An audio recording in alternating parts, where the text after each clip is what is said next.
Coming up on Mountain News this morning, Homeland Security officials have released the identities of the two people shot and injured by Border Patrol agents in Portland, Oregon. And the U.S. House passed a bill that would extend healthcare enhanced subsidies for 3 years. Dedicated to Eastern and Southern Kentucky, this is WYMT Mountain News This Morning. Welcome to Mountain News This Morning. I'm Caroline Mueller here with you on this Monday, January 12th. We are inching up on that 5 o'clock hour, so let's go ahead and check in with meteorologist Megan Desmel for a look at your forecast this morning. Megan, I think those winter temperatures have crept back up on us. It was chilly out there this morning. Yeah, I definitely was not a fan of those cold temperatures. And it's actually slightly colder than average for this time of year for a lot of folks. So let's take a look at what you can expect this morning. A lot of 20s out and about. We should be around that 26 to 27 degree range. However, we're looking at some upper teens for many folks. 19 in Boonville, Manchester, London, Somerset, 15 in Monticello. So a cold start to your day, and as we head towards the afternoon, we'll tread towards normal temperatures for the middle of January in the low to mid 40s. Thankfully, though, we do see a lot of sunshine in that forecast, which will make those temperatures hopefully not feel too bad. Here's a look at that 12-hour forecast for you. Again, wall-to-wall sunshine throughout the day. High temperatures around 3 to 4. Caroline. Sounds good, Megan. Thank you.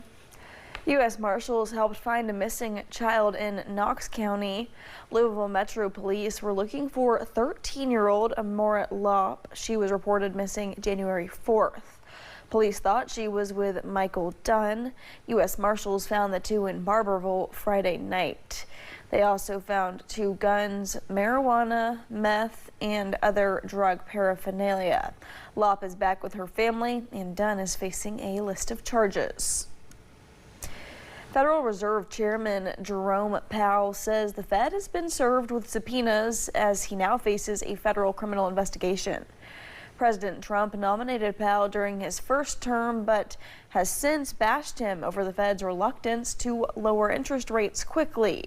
This as the president is said to be considering new military options against Iran amid a violent crackdown on anti-government protests there. CBS News' Bradley Blackburn has more from New York. We're looking at some very strong options. President Trump says he's weighing possible military strikes and other options against Iran, days after he warned the U.S. would get involved if Iran killed anti-government protesters. Iran wants to negotiate. A meeting is being set up, but we may have to act because of what's happening before the meeting. U.S. activists say more than 500 protesters have been killed in the violence surrounding the demonstrations. An Iranian lawmaker has threatened to retaliate against U.S. military assets in the region if the U.S. strikes. If they do that, we will hit them at levels that they've never been hit before. This, as diplomatic sources say, U.S. and Danish officials are expected to meet Wednesday to discuss President Trump's push to acquire Greenland from Denmark. I'd love to make a deal with them. It's easier. But one way or the other, we're going to have Greenland. Meanwhile, Federal Reserve Chairman Jerome Powell says he's the target of a federal investigation. The threat of criminal charges is a consequence of the Federal Reserve setting interest rates based on our best assessment of what will serve the public, rather than following the preferences of the president. President Trump has repeatedly slammed his own Fed chair pick, frustrated the Fed board hasn't lowered interest rates as fast as he wants. He's a fool. He's a stupid man. Powell says the DOJ probe is tied to congressional testimony he gave last summer regarding a massive Fed buildings renovation project that even he acknowledges has exceeded initial estimates. Bradley Blackburn, CBS News, New York.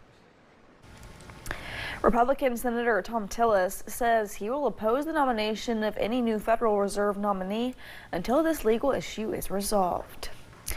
Homeland Security officials have released the identities of the 2 people shot and injured by Border Patrol agents during a targeted vehicle stop in Portland, Oregon. They say both were, quote, criminal illegal aliens and suspected associates of The Venezuelan Tren Aragua gang adding the couple, quote, weaponized their vehicle against Border Patrol. The agent took immediate action to defend himself and others, shooting them. We know what the federal government says happened here.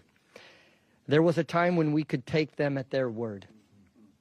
That time is long past. According to DHS, the pair then fled the scene. The victims called 911 and were found more than 2 miles from where the incident happened and were taken to the hospital. While local leaders in Portland are calling for calm, they're also demanding ICE halt all operations in the city until a full investigation is complete. President Trump says the U.S. stands to make a lot of money off Venezuelan oil, and he wants American oil companies to go in and spend at least $100 million to refurbish that country's industry to get the oil flowing again. President Trump hosted executives from some of America's biggest oil companies at the White House Friday for discussion. The meeting comes as the U.S. continues to carry out its blockade of ships linked to Venezuela carrying sanctioned oil. President Trump has also not ruled out taking military action against other countries like Mexico to stop the flow of drugs coming into the U.S. We've knocked out 97% of the drugs coming in by water. And we are going to start now hitting land with regard to the cartels.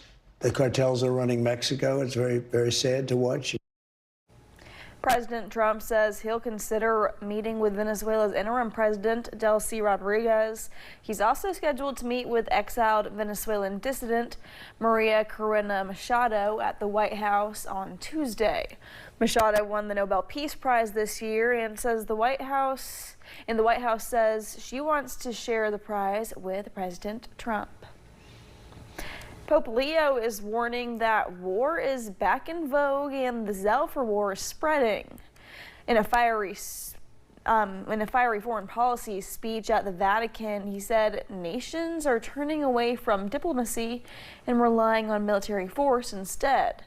His words come amid Russia's ongoing war in Ukraine, continued violence in the Middle East, and the recent U.S. military operation in Venezuela. I renew my appeal to respect the will of the Venezuelan people and to safeguard the human and civil rights of all, ensuring a future of stability and concord. Pope Leo urged leaders around the world to pursue peace through dialogue rather than force.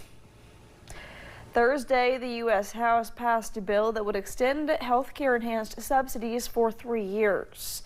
Those subsidies had expired at the end of 2025. A total of 17 Republicans joined Democrats in passing the measure, which was brought to the House floor as the result of a discharge petition. The House vote was mostly symbolic, but gets members on record. Kentucky Congressman Thomas Massie did not vote to extend the subsidies, saying his fellow Republicans have lost touch with their party's values. Look, when I got here, we were supposed to repeal Obamacare, and it was called the Affordable Care Act, and here we are, 14 years later, still bailing it out. I think Republicans have given up on this promise to our electorate, and I think that's wrong. The measure is not expected to advance in the Senate. A small group of centrists in both chambers have been working on a subsidies measure that they believe could get the votes needed to reach President Donald Trump's desk. Thanks for getting your day started with us here on Mountain News This Morning. Still to come, research shows there's a connection between shoveling snow and increased risk of heart attack. We'll have those details. And we're looking sunny today, but a wintry mix returns later this week.